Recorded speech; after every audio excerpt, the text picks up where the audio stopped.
19 जनवरी 2022 की सुबह कनाडा में अमरीकी बॉर्डर के नजदीक पुलिस को एक भारतीय खानदान मुर्दा हालत में मिला। ये लोग सख्त सर्दी की वजह से ठिठर कर मर गए थे। जगदीश पटेल अपनी बीवी, 11 साला बेटी और 3 साला बेटे समेत गैर कानूनी तौर पर अमेरिका जाने की कोशिश कर रहे थे।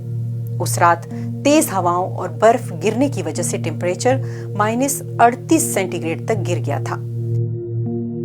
यह कनाडा के सूबे मैनिटोबा का इलाका एमर्सन था, जहां सर्दियों में टेम्परेचर 0 से कई डिग्री तक कम हो जाता है। इंसानी स्मगलरों का एक ग्रुप गैर कानूनी तौर पर अमेरिका पहुंचने में इनकी मदद कर रहा था। इस ग्रुप का एक मेंबर कनाडा में हर्ष कुमार पटेल था और अमेरिका में स्टीव शेन नामी शख्स दूसरा स्मगलर था। इन दोनों स्मगलरों ने उस रात 11 भारतीय इमिग्रेंट्स के एक ग्रुप को सरहद पार कराना था, जिनमें जगदीश पटेल और उनका खानदान भी शामिल था। इन दोनों स्मगलरों के खिलाफ अमेरिकी अदालत में मुकदमा शुरू हो चुका है।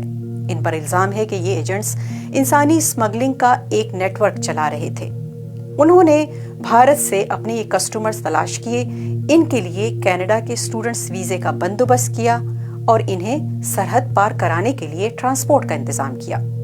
वो ज्यादातर लोगों को अमेरिका में वॉशिंगटन स्टेट या मिनेसोटा पहुंचाते थे। इन दोनों ने अदालत में कहा है कि वो बेकसूर हैं। लोकल रिपोर्ट्स के मुताबिक 39 साला जगदीश पटेल और उनकी बीवी भारतीय रियासत गुजरात के एक गांव में स्कूल टीचर थे। इस खानदान के माली हालात इतने बुरे नहीं थे, लेकिन बेहतर फ्यूचर की तलाश में उन्होंने अमेरिका जाने का सोचा। वो 12 जनवरी के आसपास कनाडा पहुंचे। इसके बाद वो मैनिटोबा के सूबे आए।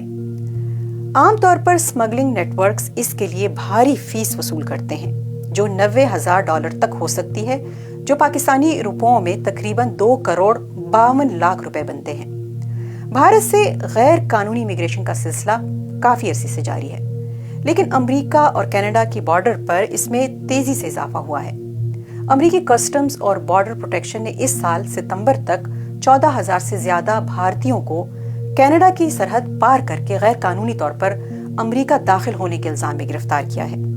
इस सरहद पर होने वाली तमाम गिरफ्तारियों में से तकरीबन 60% भारतीय हैं, जो 2 साल पहले की गई गिरफ्तारियों की तादाद से 10 गुना ज्यादा है। एक अमेरिकी थिंक टैंक प्यू रिसर्च सेंटर के मुताबिक सन 2022 तक 7,25,000 से ज्यादा भारतीय गैर कानूनी तौर पर अमेरिका में रह रहे थे। अमेरिका में मेक्सिको और एल सल्वाडोर के लोगों के बाद गैर कानूनी तौर पर रहने वालों में भारतीयों की तादाद सबसे ज्यादा है।